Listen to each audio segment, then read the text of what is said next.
Is going to be the unstable trauma patient. Okay? This is the first assessment that we're going to cover. Okay? So, high mechanism. Now, the thing that we need to remember about the rapid head-to-toe trauma assessment, it is for an unstable, high mechanism trauma patient. As we assess this patient, there's not going to be any, we find an injury and we stop and we fix it, unless it's in the A's, the B's, and the C's. But remember, that's primary assessment. But if we find a broken arm, a broken leg, whatever the case is, we're not going to stop and manage it. We just identifying it. Then we're going to put this patient on the long spine board and we're going to fully immobilize him using the long spine board as a full body splint. Okay? So it's just to identify injuries here, potential injuries that we have. But we do not stop and manage them. When we get them into the back of the ambulance, now this assessment here is really, in the real world, in a practical form, this should only take us a minute and a half in the real world. Right? Clearly it's going to take us longer because I'm going to be talking about a lot of stuff, pointing a lot of stuff out. But there's something that we're going to learn, and it's known as the Platinum 10 minutes. The Platinum 10 minutes says this: by the time we get on the scene, go through our process, fully assess the patient, get him on the long spine board, fully mobilize him, and begin transport, should take less than 10 minutes. And the goal is to minimize scene time. Okay? To minimize scene time here. It's not something that we're going to sit here and do 20, 30 minutes. This is a load and go patient, a rapid packaging patient. Okay, so remember that. High mechanism, rapid head to toe. Should not take us long to go through this. Now, when you guys do this for your skill, right, what we're testing you on is the assessment, the scene size up all the way through the assessment, knowledge-based questions. We can ask you questions throughout the process. We're looking at your technique, the application of a collar, putting somebody on the board, log rolling them, and all that kind of fun stuff. Okay? Now, when we get to the part of the collar, we're just going to simulate it, right? I don't want to keep him in a collar here, but I'll let you know what those points are. Okay? So the first thing that we want to talk about is positioning, right? Cannot assess somebody in the prone position, so we need to log roll it. But he's already in the supine position. But from a positioning standpoint of view as the technician, right, we want to put ourselves in a good assessment position. And that assessment position is going to be like this. Now, clearly I would be down on the ground. But what I'm referencing is, because we're going to go, they call it a head-to-toe assessment for a reason. We start with the head, then we work our way down to the toes. Okay? Then we would log roll him to check the posterior portion. But you notice, in the midst of me doing this, I never once turned my back on the patient. When we assess, we're going to assess like this and continue to move our body this direction, never losing visual reference of the patient. So the opposite to that would be me assessing this direction. Again, I would be down on my knees, so I don't mean to kick you. Assessing this way, now I don't have any idea what's going on behind me. How do I know when I manipulate his leg or something, or I do painful stimulus? How do I know whether he's reacting to it or not? Because as I'm doing these things, I'm getting a visual reference if he's responding to it or not. Right? Kind of a thing. And if he's a trauma patient that got thrown from a car but happens to be conscious, I'm going to ask him, hey sir, does this hurt? Does this hurt? Does this hurt? And I should be looking for a response from him. So positioning is going to be key when we come down here. Okay? Now I'm telling you, you guys just need to get comfortable being uncomfortable, because you're going to be down on the ground doing this thing and rolling around. Now you want to fail instantly, right? Here's a couple things that you don't do. If you want to fail instantly, you will do this, right? You never, ever, ever step over your patient. If you can't assess something correctly, get off your butt and go to the other side. You're going to hear me say things like this: what I do on one side, I must do on the other side. I cannot just assess one ear without assessing the other ear. Cannot assess one arm without assessing the other arm. But we have a systematic approach to how we do that. Now me, a lot of what I teach here and how I teach it is some of it's personal technique, right? It is on how I like to do things, and you know, you'll always find me with my pen light in my hand. I always keep my pen light in my hand, and you'll see how I do that. It prevents me from doing this.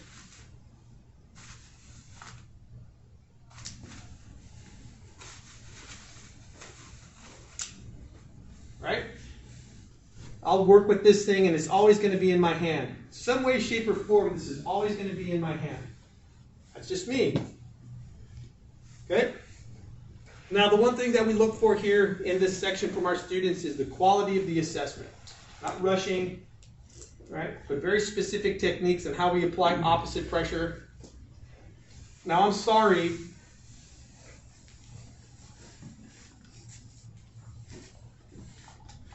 I'm sorry, but this is not assessment. Right? There's very specific technique that we're going to teach you.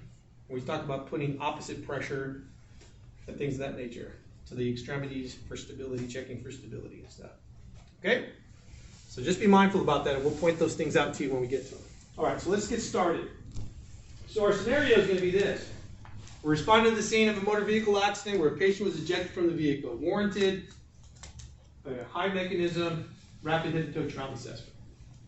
Scene safe? It is. My BSI is intact. MOI? Patient was ejected from the vehicle. Is this my only patient? It is. Due to the mechanism, I'm going to go ahead and call for ALS. Okay? Partner, go ahead and hold C-spine. Excuse me. Whoa, I'm way ahead of myself. All right? MOI, NOI. Mechanism of injury, patient was ejected from the vehicle. Is this my only patient? It is. Call ALS. General impression, male, appears to be unconscious, unresponsive in the supine position. Based on the mechanism, I'm going to have my partner hold C-spine. Don't let go until I tell you let go. All right? So my partner gets C-spine, not until he assumes cervical spine precautions while I approach the patient. I see my partner come around. He holds C-spine. Now I'm approaching the patient. I'm checking my patient to see if he's tracking with me as I approach him. Is he tracking or not? He is not. Now I'm going to transition into my altitude scale. Sir, are you okay? You all right? Unresponsive. Trapezius pinch. He's unresponsive. I deem my patient unresponsive via the altitude scale. Next, ABCs. All right, I'm going to look, listen, and feel for the rise and fall of the chest. Feeling for air coming from the nose and the mouth. While I'm here, I'm going to assess the carotid pulse for at least 5, no greater than 10 seconds. 1, 2, 3, 4, 5, 6. Okay? At that point, the evaluator would tell you, do you have a life threat or not? Okay? He says to me at this point, all life threats are intact. Okay? No problem. Let's move on. Due to the mechanism of injury and his status of being unresponsive, we're going to deem him a high priority patient. Noted. Now we're going to start the rapid head-to-toe trauma assessment. You've got to go through all of that to be able to start the rapid head-to-toe trauma assessment. Okay? So now that he's deemed high priority, let's get into the assessment. So I'm going to position myself in what I feel is the best way. I've been doing this for years. I want to get as close to his body as I can, so I'm going to take his arm and just slide it this way and just reposition myself here. And I'm going to slide, continue to slide down the line. You'll see how I use my body to brace his body when I apply opposite pressure. And I'll demonstrate that to you here in just a little bit. So we're always going to start with the head. Okay? So with my gloved hands, I'm going to assess the frontal region. And again, watch how I keep my pen line. The frontal region, the temporal region, the parietal region, and then to the base here, the occipital region. You notice that when I do that, I keep my hand here as an anchor. Because what I do not want to do, although my partner is holding C-spine, critical criteria of failure is this. Right? If I take my hand and I perform a lateral movement, critical criteria of failure. Okay? So one more time. With my gloved hand, I'm going to assess his frontal region, his temporal region, his parietal region, and his occipital region. What are we feeling for? Now remember, we're assessing the structural integrity of the dome. Look at the roundness. And that's where we're assessing is the round parts. And then the base is the occipital region. Yeah? Did you feel me putting some slight pressure? Yes. There's a difference between putting some slight pressure and checking the structural integrity of the dome as opposed to putting direct pressure, compression. It's not what I'm doing. Did you feel the difference between what I'm doing here as opposed to down here? Big difference. What are we looking for? Any soft spots, any hematomas, any depressions? A depression would be when we have that curved area that's flattened out due to blunt force trauma, yes? Hence the term, depressed skull fracture, yeah? Okay, so one more time. Frontal region, temporal region, parietal region. Depending on the size of your hands, you can use one hand here, or you can put two hands here, and then the occipital region. Okay? When I'm done, I'm checking my gloved hands for any signs of bleeding. Okay? Because look at the mops on top of our heads. Right? If you have trauma to the head, your hair acts as a natural absorbent for blood. Although we are very vascular here, right? Your hair is going to absorb a large majority of that blood. So to really get down to the skull itself, to the bony prominence, we really need to get our hands inside the hair, not just on top, like this, because you're not going to be able to feel this. Imagine him with hair. I would have to run my hands through his hair to get down to the bony prominence. Okay? Why we check our gloved hands. Imagine doing this at night. Not a big fan. We're not going to barely do we get a chance to visually see lacerations to the scalp until we cut the hair and remove it. Right? You're going to have to be kind of separating to see if you can actually find it or not. We'll talk about head injury versus open versus closed injury. Okay? Why we check our gloved hands for any signs of bleeding. Soft spots, hematomas, and depressions. And then we check our gloved hands for any signs of bleeding. Once we're doing that, you're going to find that I'm a very down-the-line kind of a person. And the face and the head are no exception. I'm going to go down the line, then to the outside. So I just finished with the skull. Now I'm going to examine the periorbital region for stability. Okay? Under the eyes for stability. I'm going to look for bruising under the eyes. Right?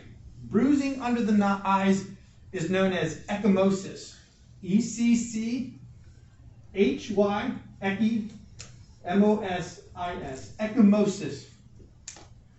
We know that as raccoon eyes. Okay? Because what's happening here? If he has a skull fracture, an open skull fracture, or a closed head injury, once it's started collecting here, blood will start to pool downwardly, and it will collect in the region here, causing that blue discoloration, that raccoony kind of look to his eyes. Okay? So again, I finished the head. Now I go to the periorbital region. I'm assessing for stability. I'm assessing under the eyes for stability. Any ecchymosis under the eyes, known as raccoon eyes. While I'm here, I'm going to assess his pupillary response. Close your eyes. Making sure they are equal and reactive to light. What I do on one side, I must do on the other. Okay? We know how to do that.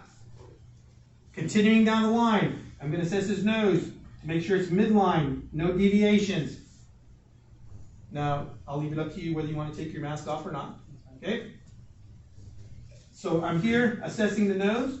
Make sure it's midline, no deviations. With my pen light, I'm going to check his nose to make sure that there's no blood or clear fluid coming from it. Blood being cerebral spinal fluid. Now remember, blood in combination with CSF is indicative of skull fracture. Blood alone is not. I could pop you in the nose and you're going to get a bloody nose. Does that mean you have a skull fracture? No. It's the presence of clear fluid and blood that is indicative of skull fracture. Okay? So I'm visually assessing the nose for blood and clear fluid coming from it. When I'm done with that, I'm going to assess the zygomatic arches for stability, his maxillae for stability, his mandible for stability. And once I've cleared his jaw, now I'm going to slightly open his mouth with the tip of his chin, visually inspect his mouth for any soft tissue damage, any other possible obstruction. Okay? Continuing down the line, I'm going to move to his trachea. Okay? Everybody come over here for just a second. close as you can. Slightly hyperextending it, just slightly. Okay, that's good. Okay, I'm going to ask you to hold your breath for just a second, okay? Next, we're going to assess the trachea for deviation. Okay, tracheal deviation is a late sign of tension pneumothorax. Now watch again, hold your breath. This would be tracheal deviation when his trachea is to one side. Yes?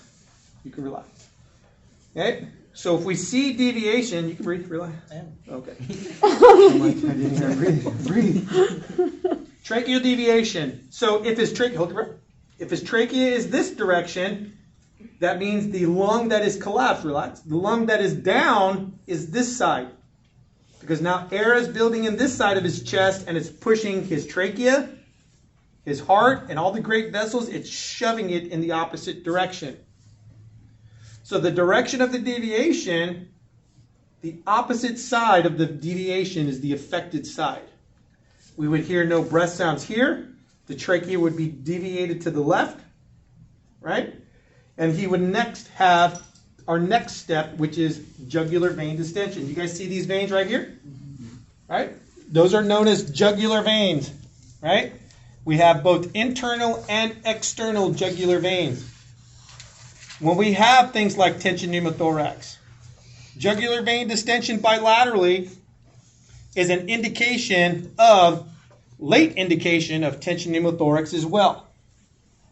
It is also an indication of cardiopulmonary congestion. Maybe he has a problem with his alveoli or something along this line. If you get congested, slightly turn your head towards me. Okay, now look at, I can make these disappear, right? Right? They flatten out, boom. They flatten out, boom, right? They will be engorged and they will stand out. Okay? Jugular vein distension. So I opened the mouth, checked his mouth for clear fluid, came down, checked his trachea, make sure it's midline, no deviations. I'm going to check his jugular vein distension or the presence of jugular vein distension, both late signs of tension pneumothorax, cardiopulmonary congestion. Okay? While I'm here, I'm going to assess his 3rd, 4th, and 5th cervical vertebrae. 3, 4, 5 will keep us alive. Right? So I'm paying close attention to the 3rd, 4th, and 5th cervical vertebrae. It houses the phrenic nerve, which is responsible to help our diaphragm to breathe. Okay? What am I assessing it for? Step-offs, bulges, deviation. Okay? Now you need to piano finger your fingers down the line. Right?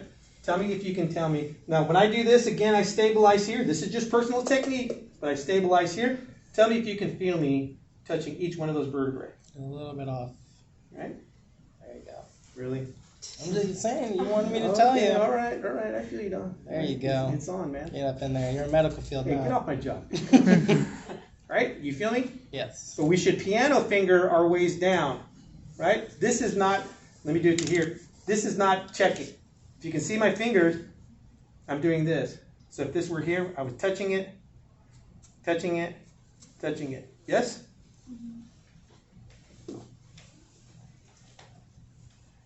Right? Okay? 3rd, 4th, and 5th cervical vertebrae. Can you sit up and you do that one more time? Sure. Okay. So this is the region here, just to kind of slightly extend. See how we now see the vertebral column here? Yep. Right? So this is the base portion. A1, the C1 and 2, the atlas and the axis are fused, yes? Right. That's why we say 3, 4, 5, 6, 7, yes? Yep. Piano fingering our way down the line. Yes? Cover. Let me go back to the position you were in. Okay? Hey, don't put your hand there. I was like, Don't put your yeah, hand there. that's why I didn't. I was like, I'll put your hand there you do without that. permission, son. That's why I stopped. At least I your looked eyes at are you. pretty something, you know? Oh, yeah. Without permission. They don't look me in the eyes like that. Yeah, don't look at me in the eyes, you know, either. Did you have a question? Oh, no. Questions there? Okay, now once we clear the 3rd, 4th, and 5th cervical vertebrae, now we've gone down the line. Now we're going to move to the outside. With the ear closest to us, and I'll do it on this side here, but for you on this side, With the ear closest to us, I'm going to visually inspect the ear for blood and clear fluid coming from it. I'm going to visually inspect the mastoid process. I'm going to palpate the mastoid for stability. Okay? In combination, these things are known as battle signs. If we have bruising to the mastoid, blood and clear fluid coming from an instability, battle signs. Late indication of basilar skull fracture. Basilar skull fracture. Now here's the first time you're going to hear me say this. What I do on one side, I must do on the other side. Okay? So what it would look like here. And here's an example. If you cannot come over and visually see without doing this, get off your butt and go to the other side. Okay? So here's what it should look like. Visually inspecting the ear for blood and clear fluid. Visually inspecting the mastoid. Palpating the mastoid for stability. Okay? Questions there? Believe it or not, that's the head. Right? We're done.